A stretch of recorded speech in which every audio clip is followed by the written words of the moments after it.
নমস্কার বন্ধুরা, Moumita's kitchen and ব্লগে সবাইকে স্বাগত।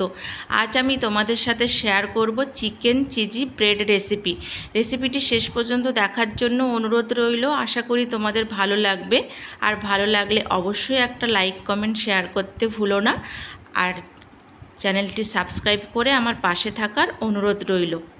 চলো তাহলে দেখা যাক রেসিপিটি আমি কিভাবে বানাই। এখানে আমি একটা বোলের মধ্যে দেখো আটা নিয়ে নিয়েছি পরিমাণ মতো।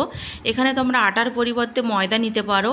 আর একটু সামান্য অল্প করে লবণ দিলাম, আর একটু চিনি দিলাম 1.5 চামচ মতো, আর দিয়ে দেব 1 চামচ ইস্ট, আর দিয়ে দিচ্ছি 1 চামচ গুঁড়ো দুধ।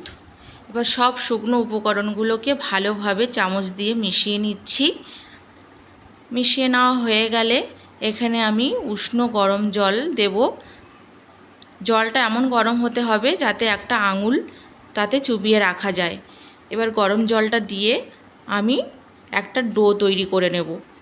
ডোটা একটু নরম করে মাখতে হবে, আর যেহেতু আটা দিয়ে করছি আমি, আটা একটু নরম হয়, খুব হাতে লেগে যায়, চাট করে। তবে একটু তেল দিয়ে দিয়ে মাখলে আর হাতে লাগবে না, তখন ঠিকঠাক এতে চলে আসবে।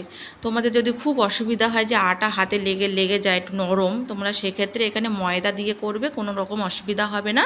তবে আটাটা হেলদি হবে বলে আমি এখানে আটা দিয়ে করার চেষ্টা করেছি।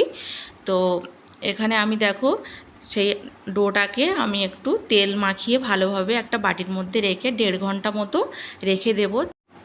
আর এদিকে আমি কিছুটা বোনলেস চিকেন নিয়েছি, সেখানে আমি দিয়ে দিচ্ছি একটু লবণ, একটু গোলমরিচ গুঁড়ো, একটু আদা রসুন বাটা, আর একটু সয়া সস দিয়ে ম্যারিনেট করে রেখে দেব। চিকেনটা আমার কাছে একদম অল্প পরিমাণে ছিল, তোমাদের যদি বেশি থাকে অবশ্যই বেশি করে দেবে। আমার কাছে আর ছিল না, আমি এইটুকুই ছিল, এইটুকু দিয়েই আজকে রেসিপিটা বানাচ্ছি। এবারে আমি একটা প্যান গরম করে অল্প একটু তেল দিয়ে দিলাম। এবার তার মধ্যে আমি ম্যারিনেট করা চিকেনটা দিয়ে দিলাম, দিয়ে একটু নাড়াচাড়া করে নেব। হালকা একটু ভাজা ভাজা হয়ে এলে, চিকেনটা একটু ভাজা ভাজা হয়ে এলে আমি অন্যান্য উপকরণগুলো দিয়ে দেব। আর এটা ঠিক মন জিনিস বা মিও আমরে আমরা যে ব্রেডের মধ্যে চিকেনের যে রেসিপিগুলো আমরা খেয়ে থাকি, ঠিক খানিকটা সেই রকম টেস্ট হয়েছিল। তবে আমার পুরটা একটু কম হয়ে গেছিলো। তোমরা এখানে পুরটা একটু বেশি করে দেবে, সব কিছুর পরিমাণটা একটু বাড়িয়ে দেবে।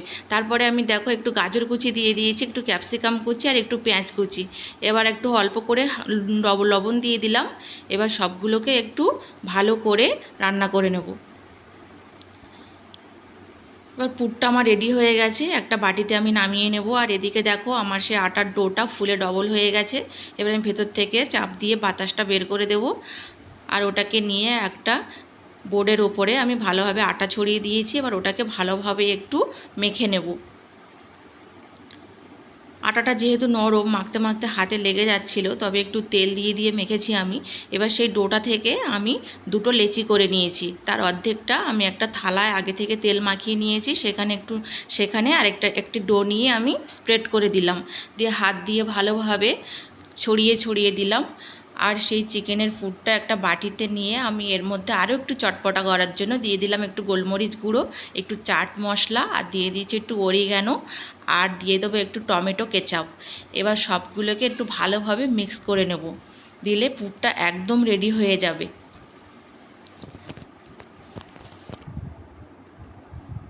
এবার এই আমি পুরটা সেই একটা রুটির ওপরে আমি দিয়ে দিলাম, ভালো করে ছড়িয়ে দিয়ে দেব। এটি যদি বাচ্চাদের টিফিন বক্সে দেওয়া যায়, কিন্তু টিফিন বক্স কিন্তু খালি আসবে, এইটুকু আমি বলতে পারি। আর এটা আমি যেটাতে বেক করব, আমি কড়াটা গরম হতে দিয়েছি। এবার এখানে আমি একটু দিয়ে দিচ্ছি মোজারেলা চিজটা যত বেশি পরিমাণে দেবে খেতে বেশি ভালো লাগবে।